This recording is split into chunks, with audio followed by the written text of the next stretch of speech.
안녕하세요, 성도 여러분. 이제 열흘이면 성탄절입니다. 우리를 위해서 이 땅에 오신 주님을 맞이할 준비가 되셨는지요? 언제부턴가 교회 안에서보다 교회 바깥에서 성탄절을 더 즐거워하기 시작했습니다.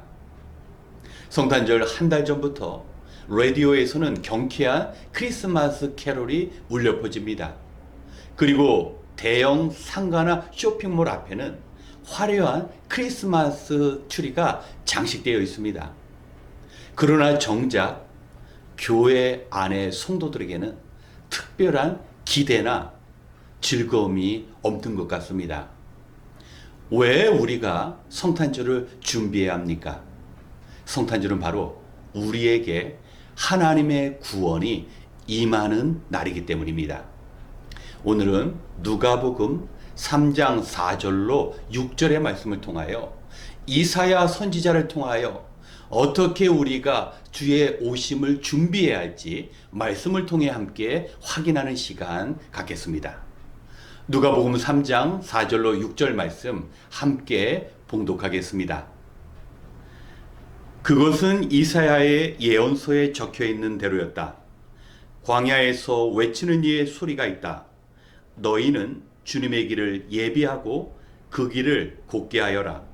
모든 골짜기는 메우고 모든 산과 언덕은 평평하게 하고 굽은 것은 곧게 하고 험한 길은 평탄하게 해야 할 것이니 모든 사람이 하나님의 구원을 보게 될 것이다. 아멘.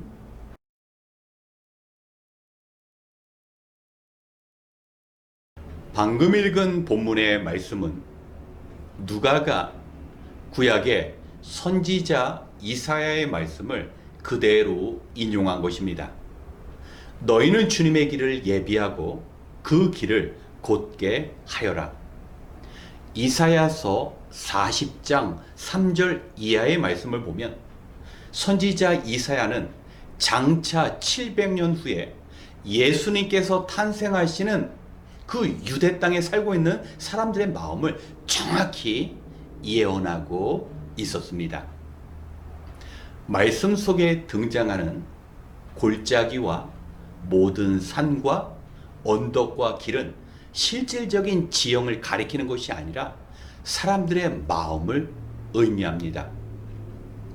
예수님께서 나실 쯤에 유대인의 하루의 일상은 참으로 고되었습니다. 정치적으로는 로마의 압제가 있었고 경제적으로는 궁핍했습니다. 그렇기 때문에 예수님께서 태어나셨지만 그 마음의 어둠으로 인해서 예수님을 모실 수가 없었던 것입니다. 마음을 어둠이 지배하고 있으면 어둠은 빛을 미워하기 때문에 빛 대신 주님을 영접할 수가 없는 것입니다. 오늘날 현대의 신앙인들은 어떻습니까? 과거에 비교해 본다면 정말 상상할 수 없는 편리한 삶을 살아가고 있습니다. 우리 역시 지구상에서 가장 살기 좋은 그런 곳에서 살아갑니다. 하지만 사람들과의 만남을 통하여 깊은 상처가 생기고 마음에 굴곡이 생깁니다. 그래서 선지자 이사야는 너희들은 골짜기를 메꾸라고 합니다. 우리 마음에 깊이 패인 그 상처, 우리의 심령의 현실의 문제 가운데 우리를 지배하고 있는 이 흑암의 세상을 먼저 없애야 합니다. 우리는 소망의 말씀을 붙잡을 때 우리의 상처가 치료되고 우리 안에 어둠을 다스릴 수가 있습니다.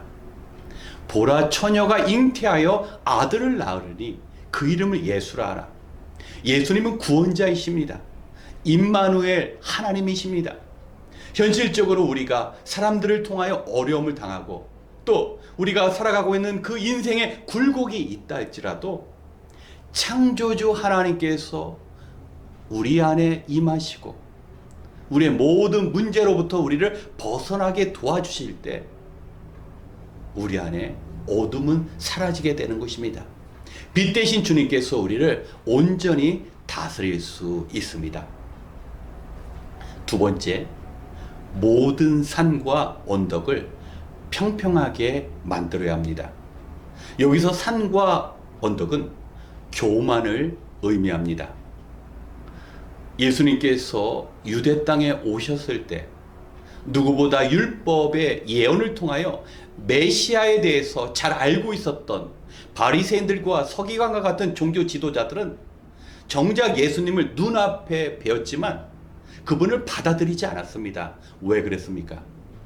자기가 가지고 있는 그 기준치에 주님께서 도달하지 못했기 때문입니다.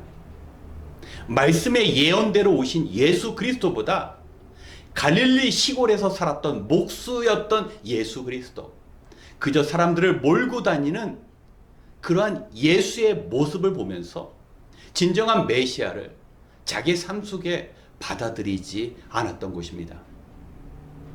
그러나 동방에서 온 박사들은 자기의 사회적인 위치가 있었음에도 불구하고 아기 예수 앞에 엎드렸습니다. 그분을 높여 드렸습니다. 그렇기 때문에 언덕과 산을 평탄케 하는 것은 우리가 겸손의 마음을 갖는 것을 의미합니다. 우리 안에는 늘 인생의 주인공이 되고자 하는 욕망이 싹트고 있습니다. 세상은 내 뜻대로 돌아가야 된다고 믿고 있습니다. 우리 가정뿐만 아니라 교회조차도 내가 원하는 대로 그대로 이루어져야 한다는 그 생각이 있는 한 성탄의 주인 되신 주님 앞에 우리가 온전히 설 수 없습니다. 겸손의 마음이 필요합니다. 하나님의 뜻이 하나님의 계획대로 이루어지신다라는 그 믿음이 있을 때 우리는 하나님을 전적으로 신뢰하고 우리를 위해 보내주신 주님을 우리가 우리의 마음 가운데 모실 수가 있는 것입니다. 내가 낮아질 때 섬김의 삶을 살아가신 그 주님을 만날 수 있습니다. 사랑하는 성도 여러분, 연말이 되어서 정말 해야 할 일들이 많습니다. 그리고 되돌아보면 올해 우리 마음에 어둠이 찾아올 수밖에 없습니다.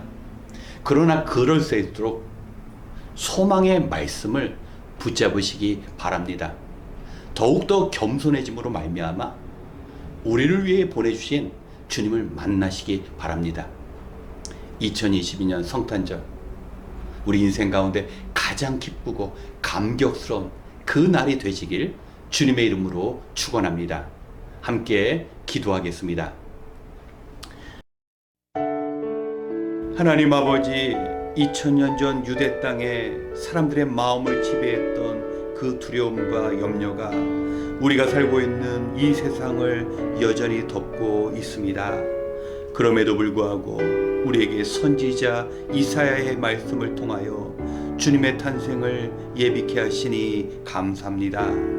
우리 안에 어둠이 찾아올 때 이 세상을 지배하는 사망 권세 속에서 구원이 되시며 빛이 되시며 생명이 되시는 주의 말씀 붙잡게 하여 주시옵소서. 아기 예수 탄생의 기쁨으로 힘겨운 현실 가운데 소망 가운데 살아가게 하여 주시옵소서.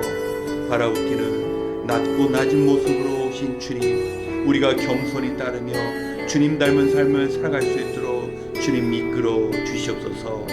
이제 함께 기도하는 시간이 오니 이 시간을 귀하게 여기며 이 자리에 찾아나온 주님의 백성들이 한 마음으로 기도할 때마다 응답하시는 하나님 경험하는 시간이 되게 하여 주시옵소서. 모든 것을 감사드리며 우리의 소망이 되시는 예수 그리스도의 이름으로 기도드렸습니다. 아멘. 이 시간 먼저 성탄의 주님을 맞이하기 위하여 기도하겠습니다. 성탄절은 이 땅의 모든 사람들이 하나님의 구원이 임하신 주의 오심으로 기뻐하는 절기입니다. 하지만 성탄절이 단순한 휴일이나 사람들의 모임을 위한 시간이 아니라 우리를 위하여 이 땅에 오신 그 주님의 십자가와 부활을 기억하는 시간이 되어야 합니다. 특별히 이번 성탄을 통하여 예수 그리스도를 우리에게 보내주신 그 하나님의 마음을 헤아리고 우리를 향하신 하나님의 그 사랑으로 인하여 하나님 앞에 온전히 서는 시간이 되어야 합니다. 며칠 후면 맞이하는 그 성탄의 기쁨으로 우리의 삶의 문제보다 더 크신 주님을 만나고 우리 안에 오신 주님으로 인하여 삶의 어려움과 염려가 사라지며 다시 오실 주님을 소망하는 기쁨의 절기가 될 수 있도록 이 시간 함께 기도하겠습니다.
두 번째, 기도하는 교회가 될 수 있도록 간구하겠습니다.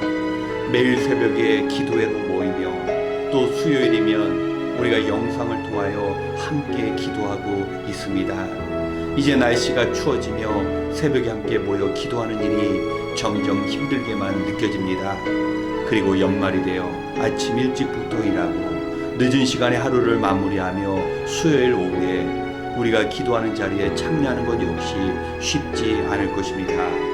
하지만 우리의 육신이 원하는 그 쉼을 선택하기 위하여 기도의 자리에 참여하지 않는다면 우리의 심령은 더욱 공고케 되며 우리의 삶의 문제는 더욱 복잡해질 것입니다. 이러한 때일수록 우리는 우리 자신과 우리가 속한 가정과 교회, 나라를 위해 기도해야 합니다. 우리의 주님을 향한 간절한 그 기도가 우리 자신과 우리 공동체를 어려운 가운데 지켜내주는 강력한 보호막이 될 것입니다. 마지막 때가 다가올수록 믿음 생활이 더 어려울 것이라고 성경은 말씀합니다. 우리가 끝까지 기도하는 일을 멈추지 않도록 우리 자신과 우리의 기도의 그 시간이 지켜질 수 있도록 이 시간 함께 기도하겠습니다.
세 번째로 공동위회를 위하여 기도하겠습니다. 이번 주일은 주일 예배를 마치고 2022년도 정기 공동의회로 모이게 됩니다. 한 해의 예산 집행이 어떻게 이루어졌는지 보고 받을 것입니다. 무엇보다 올 한 해 어려웠지만 우리가 주님의 이름으로 모여 기도하고 교제하며 선교할 수 있음에 감사드리는 시간이 되어야 합니다. 그리고 교회의 내교를 바꾸기 위한 투표도 있습니다. 모든 것이 하나님의 뜻을 이루기 위한 과정이 될 수 있도록 하나님의 뜻을 살피고 집행하는 시간이 되어질 수 있도록 기도 부탁드립니다. 그리고 다가오는 2023년 새로운 이름으로 출발하는 교회와 주신 사명을 감당하는 성도님이 될 수 있도록 이 시간 함께 기도하겠습니다.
마지막으로 우리가 살고 있는 이 땅과 온 세계를 위해 기도하겠습니다. 전 세계적으로 코로나 바이러스가 완전히 종식되지 않고 여전히 많은 감염자와 희생자가 나오고 있습니다. 아무리 사람들이 주의하고 혁신적인 바이러스 백신이 개발된다 할지라도 하나님의 도우심 없이는 이 재앙이 쉽게 끝나지 않을 것입니다. 또한 러시아와 우크라이나의 전쟁은 끝이 보이지 않고 전쟁의 당사자뿐만 아니라 전 세계가 그 여파로 인하여 크고 작은 고통을 경험하고 있습니다. 이러한 때일수록 교회와 성도가 하나님의 도우심을 구하며 하나님께 간절히 기도해야 합니다. 그리고 아직도 복음이 전해지지 않는 땅들이 있습니다. 공산권과 무슬림 영향 아래에서 묵묵히 주어진 사명을 감당하시는 선교사님과 선교단체를 위해 우리가 기도해야 합니다. 이 시간 온 세계의 회복과 복음 전파를 위하여 함께 기도하시기 위해 개인 기도 시간을 갖겠습니다. 기도하겠습니다.